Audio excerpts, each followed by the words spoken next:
성경 말씀 봅니다. 구약 성경 호세아 14장 4절부터 8절입니다.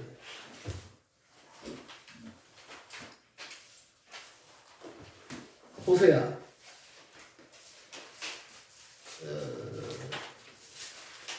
14장 4절부터 8절까지 봅니다. 구약 성경적으로 1260 제성경 9페이지입니다. 1269쪽 호세아 14장 4절부터 8절입니다. 우리 이번에는 다 찾아서 합독을 합니다. 다 찾으시기 바랍니다. 오늘 말씀에 많은 은혜가 임할 줄로 믿습니다. 4절부터 8절입니다. 다같이 찾으신 줄 알고 다같이 시작. 내가 그들의 반역을 고치고 기쁨에 그들을 사랑하리니 나의 진노가 그에게서 떠났음이니라. 내가 이스라엘에게 이슬과 같으리니 그가 백합과 같이 피겠고 레바논 백합과 같이 뿌리가 막힐 것이라. 그의 가지는 커지며 그의 아름다움은 감람나무와 같고 그의 양들은 레바논 백합과 같으리니 그 그늘 아래에 거주하는 자가 돌아올지라. 그들은 곡식같이 풍성할 것이며 포도나무같이 꽃이 필 것이며 그의 향기는 레바논의 포도주같이 내리라. 에브라임의 말이 내가 다시 우상과 무슨 상관이 있으리요 할지라. 내가 그를 돌아보아 대답하기를 나는 푸른 장나무 같으리니 내가 나로 말미암아 열매를 얻으리라 하리라. 아멘. 잘 되기를 원하시는 모든 성도님들은요, 이 호세아 오늘 14장 4절부터 8절 말씀을 애송하시기 바랍니다. 벽에 붙여놓고 벽에 써놓고 그리고 계속 하루에 몇 번씩 읽으세요. 보세요. 그러면 이 말씀이 여러분의 가정에 그대로 임해서 정말 참으로 큰 복을 받는 역사가 있게 될 것을 믿습니다. 아멘. 오늘 말씀을 가지고 고쳐주고 사랑하시는 하나님이라는 제목으로 말씀을 나누며 은혜를 받고자 합니다. 고쳐주시고 사랑하시는 하나님. 여러분, 사람은 무엇으로 살까요? 여러분은 무엇으로 사십니까? 만약에 내가 여러분에게 이런 질문을 던진다면 여러분은 어떻게 답변을 하시겠습니까? 어떤 분은 나는 자식 때문에 삽니다 하는 사람도 있을 것이고, 어떤 사람은 소망으로 나는 살아가고 있습니다. 희망을 안고 살아가고 있습니다. 이렇게 말하는 분도 있을 것이고, 어떤 분은요 또 그럴 거예요. 왜 사는지 모르겠습니다. 이렇게 말하는 사람도 있을 거예요. 또 어떤 사람은요, 나는 죽지 못해서 산다는 사람들도 있을 겁니다. 러시아의 위대한 작가였던 톨스토이는 사람은 무엇으로 사는가 라는 그의 단편 소설에서 그 답을 말씀합니다. 결론은요, 사람은 사랑 때문에 산다. 이렇게 결론을 짓고 있습니다. 맞습니다. 사람은요, 사랑 때문에 사는 거예요. 돈 때문에 사는 것도 아닙니다. 높은 지위에 올라가기 위해서 사는 것도 아닙니다. 사람은 돌아보면요, 사랑 때문에 사는 것 같아요. 맞는 말이에요. 자, 이 소설 속에 천사가 하나 등장합니다. 근데 그 천사의 이름은 미하일이라고 하는 천사예요. 이 소설 속에 나오는 천사가 이름이. 근데 하나님께서 어느 날 이 미하일 천사를 부릅니다. 그리고 하나님께서 세 가지 문제를 내십니다. 너는 이 세 가지 문제를 풀어야 된다. 그러면 너에게 많은 복을 주겠다. 하나님 말씀하셨어요. 그래서 열심히 미하일 천사가 문제를 풉니다. 두 가지는 풀었어요. 하나님께서 맞다고 응답하셨어요. 근데 한 가지를 풀 수가 없는 거예요. 한 가지. 이 한 가지 때문에 그야말로 너무도 고심을 많이 했습니다. 근데 그 문제는 다름 아닌 사람은 무엇으로 사는가였어요. 사람은 무엇으로 사는가. 그러던 어느 날 태어나자마자 어머니를 잃은 쌍둥이를 그가 보게 됩니다. 바라보면서 그는 근심합니다. 아이고, 저 어린 것들, 저 쌍둥이 어떻게 살아가나. 천사는 몹시 근심하면서 걱정을 했습니다. 그런데요, 쌍둥이는 죽지 아니하고 사람들의 도움으로 아주 건강하고 행복하게 잘 자랐습니다. 행복을 이루는 가정을 이제 그들이 만들어 가는 것을 보면서 마지막 문제의 답을 발견합니다. 사람은 사랑 때문에 산다는 것입니다. 그래서 이 미하일 천사는 하나님께 말을 합니다. 사람은 사랑 때문에 산다고 나는 믿습니다. 그랬더니 맞다. 사람은 사랑 때문에 사는 것이다. 하나님이 그렇게 칭찬을 하셨다는 거예요. 자, 오늘 읽은 말씀도 그것을 잘 알려주고 있어요. 오늘은 호세아라는 선지자를 등장시킵니다. 호세아는요, 실질 인물입니다. 호세아는 주전 750년경 북왕국 이스라엘 여로보암 2세 때에 하나님의 부름을 받은 선지자입니다.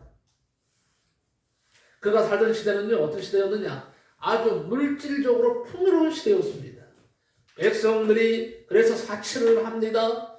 향락을 즐깁니다. 그런 시대였는데 이 사람들이 사치하고 향락을 즐기기 시작하더니요, 하나님을 축복 주시는 하나님을 멀리합니다. 부패합니다. 타락합니다.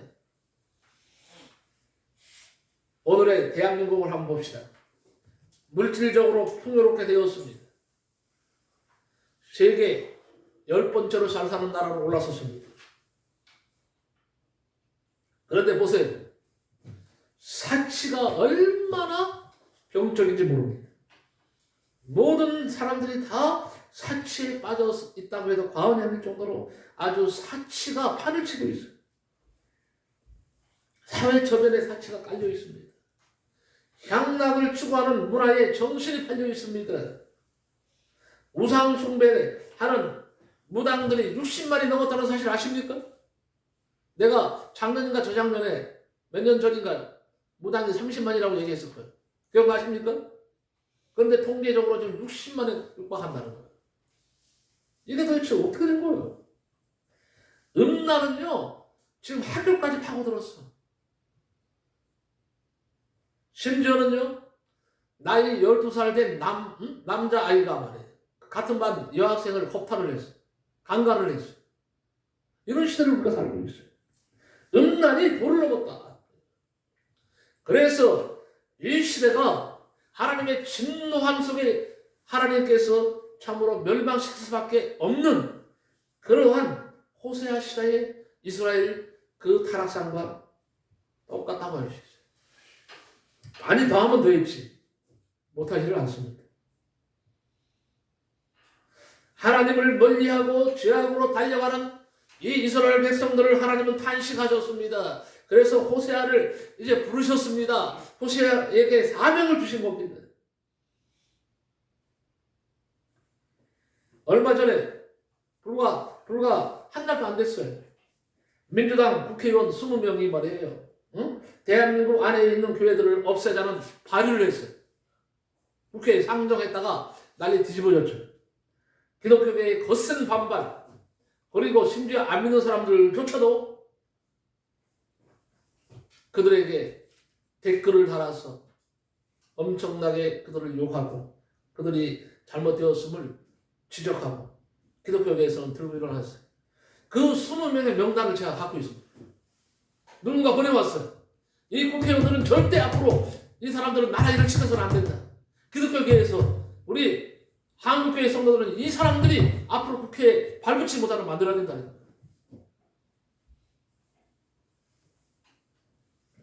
지금 우리가 이런 시대에 살고 있어요. 하나님께서는 그들의 영적 상태를 알려주기 위해서 선지자 호세아에게 음란한 여인 고멜에게 장가들라고 하십니다. 호세아는 선지자입니다. 거룩한 사람입니다. 하나님의 말씀을 대언하는 사람입니다. 이스라엘의 존경받는 사람입니다. 그런데 하나님께서 어느 날 갑자기 호세아에게 말씀하십니다. 호세아 선지자야, 너는 고멜과 결혼해야 한다. 깜짝 놀랐어요. 아니 하나님, 고멜이 지금 어떤 여자인지 내가 잘 알고 있는데 그는 창녀입니다. 그는 음탕한 여인입니다. 그런 여인을 어떻게 나 같은 선지자가 이스라엘 하나님의 말씀을 대언하는 내가 그와 결혼할 수 있습니까? 아니다. 너는 반드시 고멜과 결혼을 해야 된다.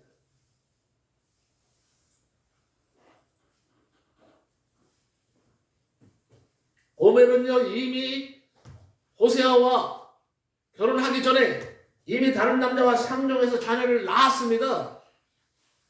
그런데 하나님은 결혼하라는 거예요. 하나도 아니고 셋을 낳았습니다. 그런데 이것이 바로 하나님을 떠난 이스라엘의 영적 모습이라는 거예요.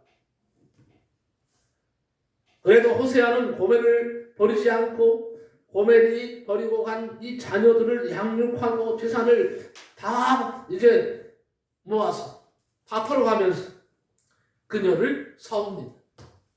장부에게서 사옵니다. 그 심정이 어땠을까요? 대금을 지불하고 데려오기를 한두 번이 아니라 반복합니다. 그야말로 호세아는 정말로 사랑의 실천자입니다. 이 사랑으로 말미암아 고멜은 변하기 시작하고 드디어 호세아의 충실한 아내가 됩니다. 여기서 보여주는 메시지가 있습니다. 하나님의 사랑이 이렇다. 그리고 하나님보다 세상을 더 사랑하는 자들이 바로 너희들이다. 그리고 바로 우리가 영적으로 고멜이라는 겁니다. 고멜. 그러면 우리를 위해 하나님의 소원, 우리를 위한 하나님의 소원은 무엇일까요? 몇 가지를 살펴보고자 합니다. 첫째는 하나님은 우리에게서 반역을 고치기를 원하십니다. 우리의 반역을 하나님이 고치시겠다고 약속하셨어요. 4절에 보니까 내가 그들의 반역을 고치고 그랬습니다. 여기서 반역이라는 원어는요 히브리어로 메슈바라고 합니다. 메슈바라고 하는데 이 메슈바는 뭐냐? 등을 돌리고 떠나간다는 뜻이에요. 등을 돌리고 떠나간다. 인간에게는 누구나 반역의 속성이 있습니다. 인간이 범죄한 후에 찾아온 것이 반역이에요. 누구나 인간이라면 다 아이부터 노인에 되기까지 다 반역의 속성이 그 속에 있어요. 그 안에 있어요. 물건을 고쳐 써도 사람은 고쳐 쓰지 못한다는 말이 있지 않습니까? 회개했구나 했는데 두고 보면 또 같은 죄를 되풀이합니다. 반복합니다. 그래서 반역이란 뭐냐?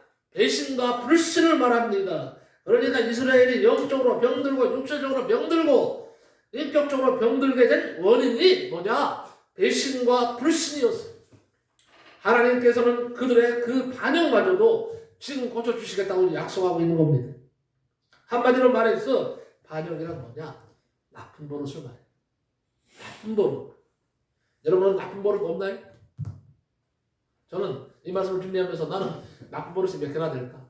하나 둘 셋 하다가 아예 안 해. 안 해 그랬어. 왜 그랬을까요? 왜?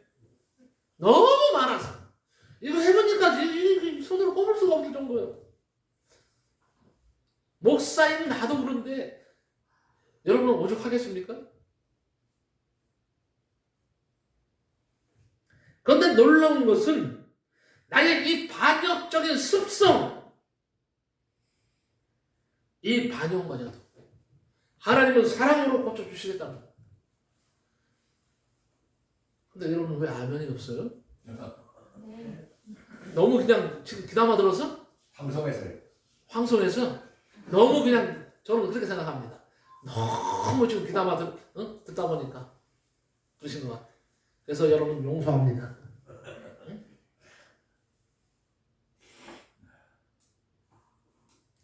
여러분 이 반역을 내가 고치고 싶다고 고칠 수 있는 게 아니에요. 안 고쳐집니다. 그래서 이 반역을 고치는 것은 내가 아닙니다. 하나님이 고쳐주셔야 가능합니다. 그런데 하나님이 오늘 내가 너희의 반역을 고쳐주겠다고 약속하셔서 이 약속을 믿으시기 바랍니다. 아멘. 이것이 바로 오늘의 뭐예요? 교훈이.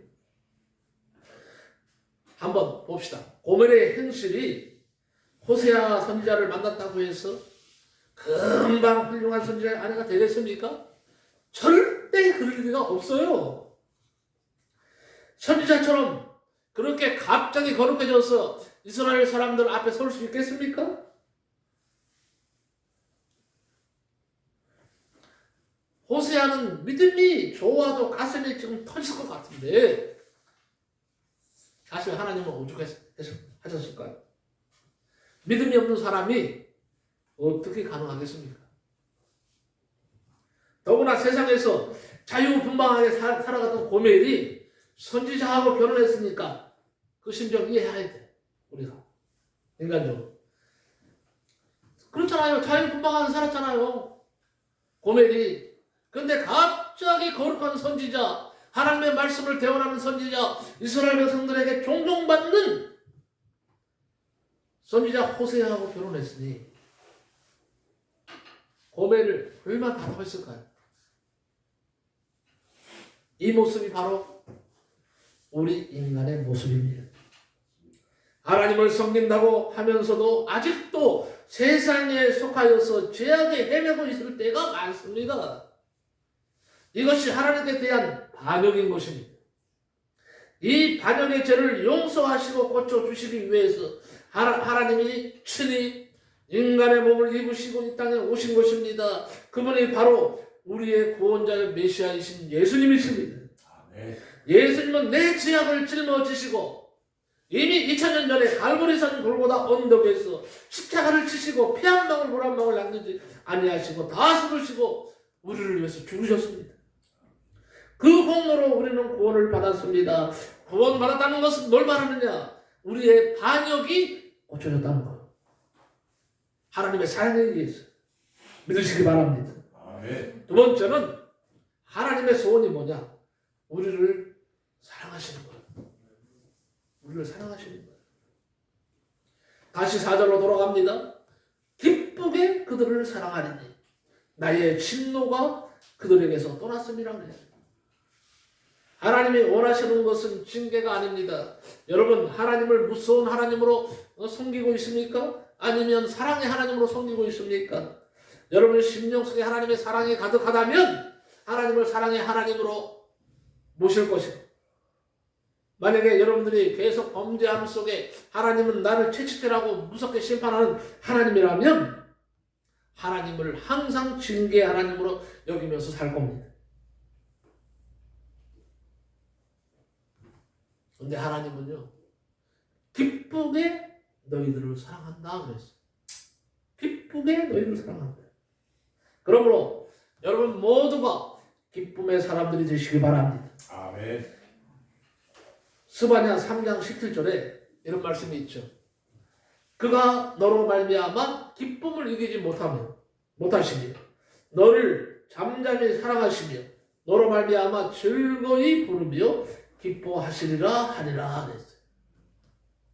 로마서 5장 5절에 말씀하십니다. 우리에게 주신 생명으로 말미암아 하나님의 사랑이 우리의 마음에 부은 바 됨이니 그랬습니다.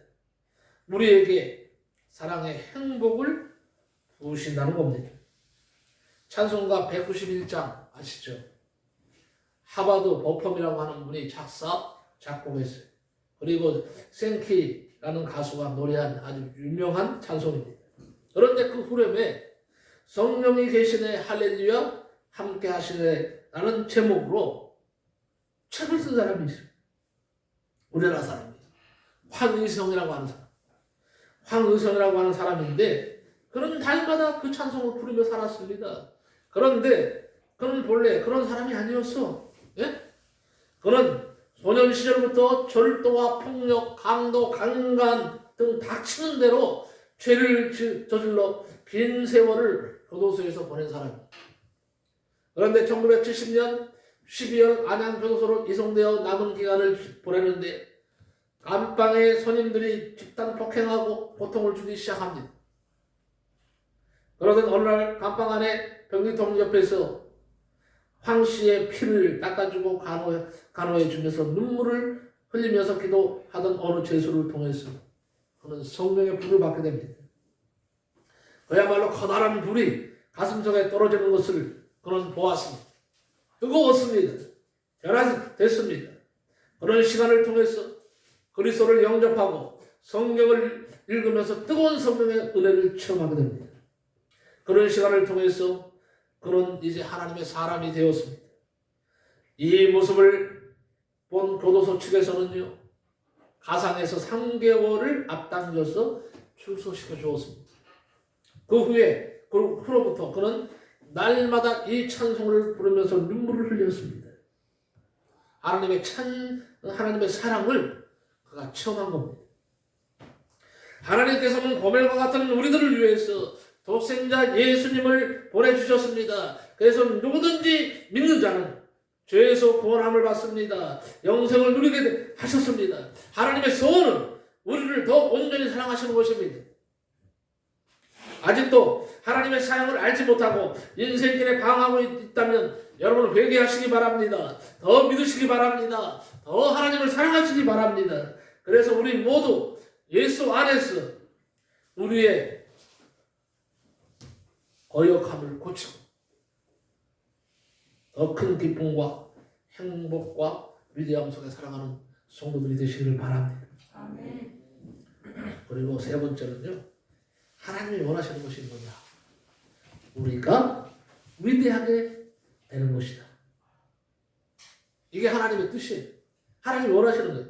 하나님의 백성들이, 하나님의 자녀들이 세상에서 위대한 사람들이 되는 것, 이것이 하나님의 뜻입니다. 5절에서 7절 보면 내가 이스라엘에게 이슬과 같으리니 그랬어요. 그가 백합화 같이 피겠고 레바논 백항목 같이 뿌리가 박힐 것이라 그랬어요. 그의 가지는 퍼지며 그의 아름다움은 감람나무와 같고 그의 향기는 레바논 백항목 같으리니 그 그늘 아래에 거주하는 자가 돌아올지라. 그들은 곡식같이 풍성할 것이며 포도나무같이 꽃이 필 것이며 그 향기는 레바논의 포도주같이 되리라. 기쁘게 그들을 사랑하리라는 말이 나와. 기쁘게 그들을 사랑한다. 여러분, 기쁘게 그들을 사랑한다는 것이 뭔지 아세요? 조건 없이 기쁘게 사랑한다는 뜻이에요. 조건 없이. 만약에 하나님이 조건을 걸면 우리 다 죽어? 하나님 조건 걸면 거기에 해당 안 걸릴 사람 없어. 있습니까? 하나님이 조건을 걸면 거기에 안 걸릴 사람 없어요. 다 걸려요. 그런데 하나님은 오늘 말씀을 통해서 말씀하십니다. 나는 너희를 사랑하는데 조건 없이 너희를 사랑한다고. 나는 이것에 감격했어. 이 말씀 때문에 울었어요. 그래. 하나님은 나를 사랑하시는데 만약에 나에게 조건을 하신다면 나는 거기에 해당되어서 나는 구원함을 받지 못할 것이다. 나는 하늘을 나도 못 갈 것이다. 그런데 그 말씀에 보니까 나는 너를 조건 없이 사랑한다. 여러분, 이 말씀 한마디에 눈물이 안 흘 수 없어요.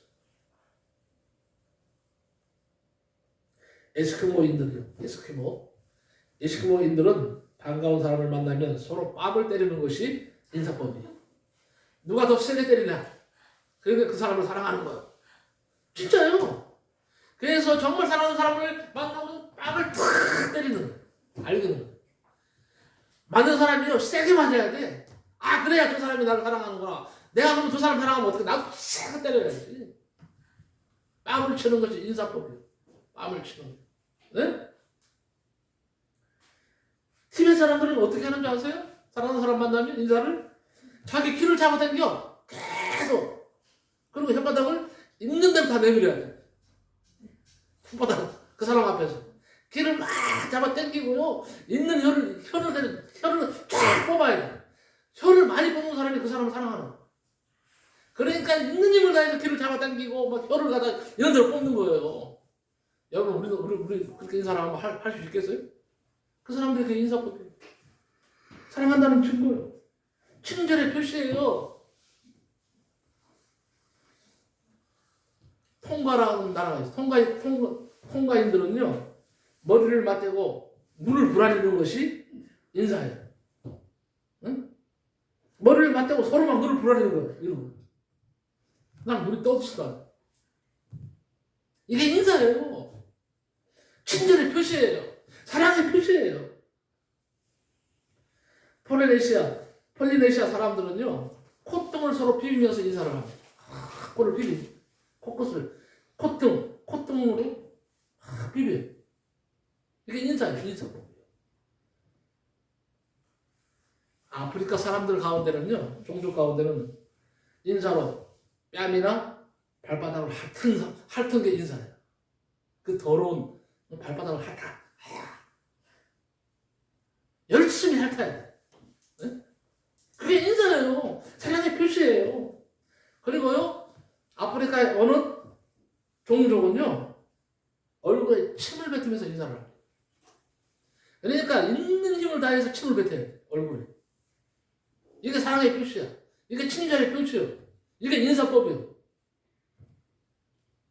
즐거움과 반가움을 표현하는 방법이 종족에 따라서 가장 각색입니다. 그러나 가장 멋진 친절은 그런 것이 아니에요. 진짜 친절은 뭔지 아세요? 알려드릴게요. 아주 쉬워. 사랑받을 조건을 갖추지 못했는데도 내가 사랑받을 때 이게 최고의 인사인 거예요. 아닙니까? 하나님이 그렇게 사랑하신다는 거예요. 내가 하나님께 사랑받을 조건이 전혀 없어. 사랑받을 조건을 갖추지 못했어. 그런데 하나님이 나를 뜨겁게 사랑하시는 거예요. 거리낌 없이 사랑하시는 거예요. 조건 없이 사랑하시는 거예요. 용서받을 수 없는 나를 하나님은 사랑하시는 거예요. 용서받을 수 없는 내가 하나님 앞에 용서받을 때에 이것이 하나님 앞에서의 최고의 뭐예요? 사랑이고 인사예요. 이것처럼 친절이 어디 있어요? 고침받을 수 없는 내가 고침받을 때에, 그리고 나를 사랑하고 고치시는 분이 웃으면서 기쁨으로 조건 없이 그 일을 나에게 행하실 때 느끼는 기쁨이나 감격은 이루 말할 수 없는 거예요. 어? 여러분, 강요된 웃음이나 친절은 진짜 웃음이나 친절이 아니에요. 오늘 본문에 말씀하는 기쁘게 그들을 사랑한다는 것은요, 자발적으로 사랑한다는 뜻입니다. 주님의 사랑은 자발적인 사랑입니다. 그리고 즐겁게 베푸시는 사랑입니다. 여러분, 하나님을 떠나면 절망입니다. 하나님의 교회를 떠나면 실패합니다. 그러므로 하나님께로 돌아와야 합니다. 여기에 돌아온다는 말은 회개를 말하는 거예요. 오늘 보면 이전에 너는 말씀을 가지고 여호와께로 돌아와서 아뢰기를 모든 불의를 제하시고 선한 바를 받으소서. 우리가 입술로 송아지를 대신하여 주께 드리리이다. 이런 말씀이 있어요. 하나님의 말씀을 받아들이고 저지른 죄의 용서를 빌고 입술의 열매인 찬양을 드리겠다는 각오로 돌아오라는 것이죠. 진정으로 고침받기를 원하십니까? 회복되기를 원하십니까? 여호와 하나님께로 돌아오시기 바랍니다. 전 인격이 하나님 중심으로 돌아와야 됩니다. 혹시 몸은 앉아있어도 마음이 교회를 떠난 것은 아닙니까? 그렇다면 회개하고 하나님께로 돌아와야 합니다. 그때 우리를 고쳐주시는 거예요. 하나님을 떠난 인생이라 할지라도 마음을 찢으면서 하나님께로 돌아올 때에 회복시켜 주신다고 본문은 약속하고 있습니다. 하나님께 돌아오시기 바랍니다.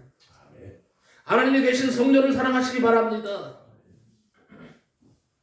그래서 성전 예배가 중요한 겁니다. 여러분 어디서 하나님 만날까요? 교회에서 만나죠. 교회는 하나님의 집입니다. 예수님의 몸입니다. 예수님의 몸을 떠나서 뭘 한다는 거예요? 성전을 떠나서 뭘 한다는 거예요? 잘 될 것 같습니까? 아니에요. 빨리 깨달으세요. 그리고 마지막으로 하나님께 돌아오면 주시는 복이 있어. 이것을 말씀드리고 마칠까 합니다. 첫째, 뿌리가 깊이 박힐 것이다. 이게 복이에요. 뿌리가 깊이 박힐 것이다. 여기서는 뿌리가 박힐 것이라고 말씀하고 있지만 원어적으로 보면 뿌리가 땅속까지 아주 깊은 곳까지 박히는 걸로 되어 있어요. 응? 5절 말씀입니다. 내가 이스라엘에게 이슬과 같으리니 저희가 백합화 같이 피겠고 레바논의 백합목 같이 뿌리가 박힐 것이다. 뿌리가 깊이 박힐 것이다. 여러분 혹시 말이에요. 건조기를 맞은 인생처럼 살고 있지 않으세요? 건조기. 참 밝아. 건조기. 하지만 그 가운데에도 하나님께 돌아오는 자를 백향목같이 뿌리를 깊이 내릴 수 있도록 세워주시며 인도하여 주시겠다고 약속하십니다. 이것이 복입니다. 이슬은 아름답습니다. 여러분 아침에 일찍 나가보세요. 아침 이슬 햇빛이 쫙 비치면요 그 영롱함이라 이루 말할 수가 없어. 보석보다 더 아름다워. 가장 낙색의 그 무늬들이 나타나. 색깔들이 나타나. 너무 아름답습니다. 더욱이 아침 이슬에 햇빛이 비치게 되면 옷에 찬란한 보석처럼 빛나는데 그런데 이슬은요 조용합니다. 호들갑 떨지 않습니다. 소나기도 시끄럽고 천둥번개도 요란합니다. 많은 이슬은 밤새 내려도 소리가 없어요. 또 이슬은 식물을 성장시킵니다. 골고루 침투하는 그 이슬 때문에 식물은 성장하는 것입니다. 본문이 말하는 이슬은 하나님께서 주시는 은혜의 복을 말합니다. 은혜의 이슬이 내 심령 속에 내리면 내 삶이 아름다워지고 부드러워집니다. 떠들썩하고 불안정했던 나의 생활이 조용해집니다. 그리고 나의 신앙이 쑥쑥 자라게 됩니다. 두 번째는요, 꽃이 필 것이라고 말씀하고 있어요. 꽃 피는 것이 복이에요. 꽃이 피게 할 것. 누가? 하나님이 꽃 피게 하신대요. 하나님이 꽃 피게 하시면 최고인 거죠. 최고. 아닙니까? 7절 말씀에 저희는 곡식같이 소성할 것이며 포도나무같이 꽃이 필 것이며 그 향기는 레바논의 포도주같이 되리라고 했잖아요.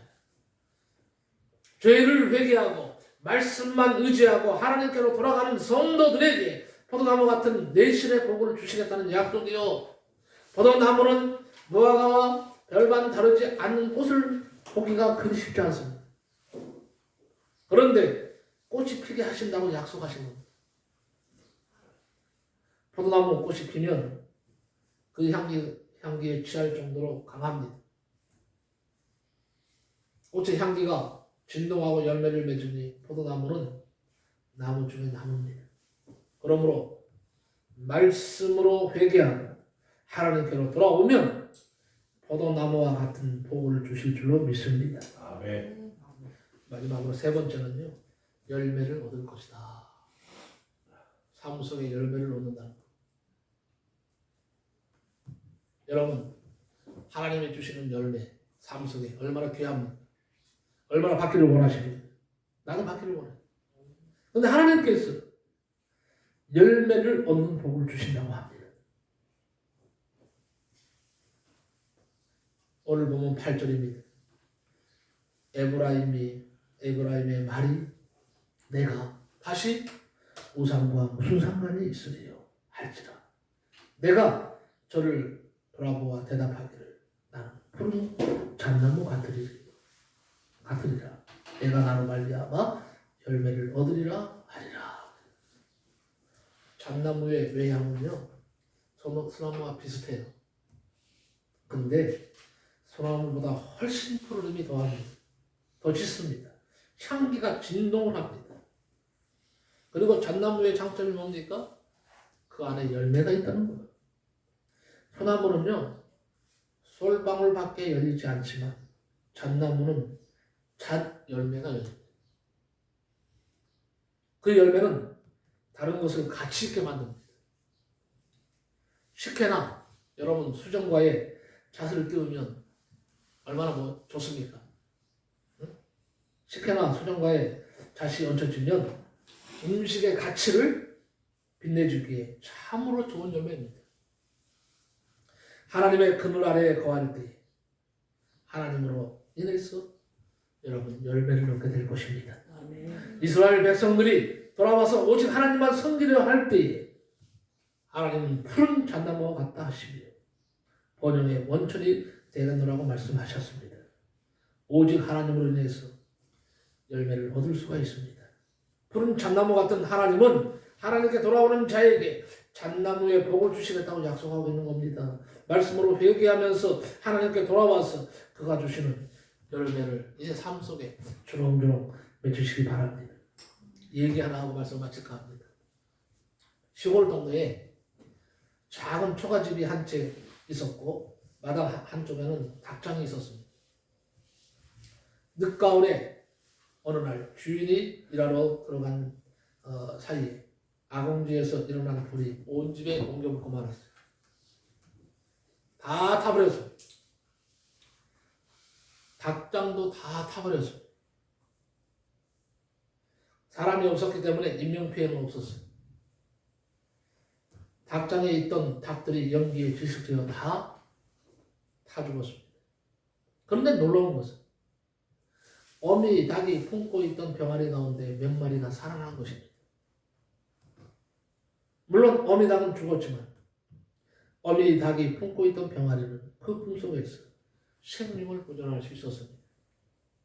저는 이 이야기를 통해서 이미 닭의 새끼 보호 본능을 생각해 봤습니다. 누가 시킨 것도 아니고 누가 가르친 것도 아닙니다. 그리고 누가 훈련시킨 것도 아닙니다. 그것은 어미닭이 지닌 새끼 보호 본능에 관한 것입니다. 그것은 사람의 경우에 있어서는 더합니다. 자식을 사랑하는 부모의 정성이나 희생에 비하면 부모를 사랑하는 자식의 효성이란 티끌만치도 못한 것입니다. 하지만 짐승이건 사람이건 보호하고 지키고 사랑을 베푼다는 것은 제한적이고 부분적인 것에 불과합니다. 그러나 하나님의 사랑은 영원히 무제한적이며 끝도 다음도 없습니다. 우리는 그 사실을 오늘 본문 속에서 발견합니다.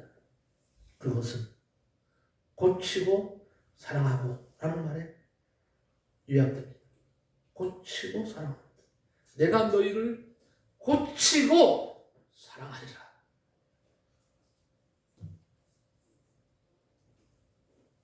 사절이 그랬잖아요. 내가 그들의 반역을 고치고 기쁘게 그들을 사랑하리니 나의 진노가 그에게서 떠났음이라 그랬어요. 짐승은 새끼를 낳고 사람은 자식을 낳습니다. 그러나 낳긴 했지만 키우지 못하는 경우도 있어요. 하지만 오늘 본문은 고치고 사랑하고 이렇게 말합니다. 그것은 하나님의 사랑이 구체적으로 계속된다는 것을 의미합니다. 여론입니다. 하나님은 우리를 고치고 사랑하시고 가꾸시고 꽃피게 하시는 하나님이심을 믿으시기 바랍니다. 요한복음 15장 4절에 주님은 말씀하셨습니다. 가지가 포도나무에 붙어있지 아니하면 절로 과실을 맺을 수 없다 그랬어요. 15장 5절 말씀에 나를 떠나서는 너희가 아무것도 할 수 없음이라고 했어요. 우리의 삶과 수고의 결론은 하나님께 있습니다. 하나님은 오늘도 나를 재창조하시고 병든 나를 고치시고 죽어마땅한 나를 사랑하시고 결론 내리시는 전능하신 하나님이심을 믿으시기 바랍니다. 아멘. 고치고 사랑하시는 하나님의 그 뜨거운 사랑을 다시 한번 마음껏 느끼시고 기뻐하시기 바랍니다. 아멘. 즐거워하시기 바랍니다. 삶의 새 힘을 얻으시기를 축복합니다. 아멘. 기도합니다. 고마우신 하나님 감사합니다. 오늘 참으로 귀한 말씀을 통해서 고쳐주시고 사랑하시는 하나님의 그 뜨거운 사랑을 다시 느끼고 알게 하시니 감사합니다. 아멘. 하나님 나를 고쳐주시고 우리 사랑하는 성도들을 고쳐주시옵소서. 아멘. 그리고 하나님의 뜨거운 사랑으로 감사 주시기를 원합니다. 예수님의 이름으로 기도하옵나이다. 아멘.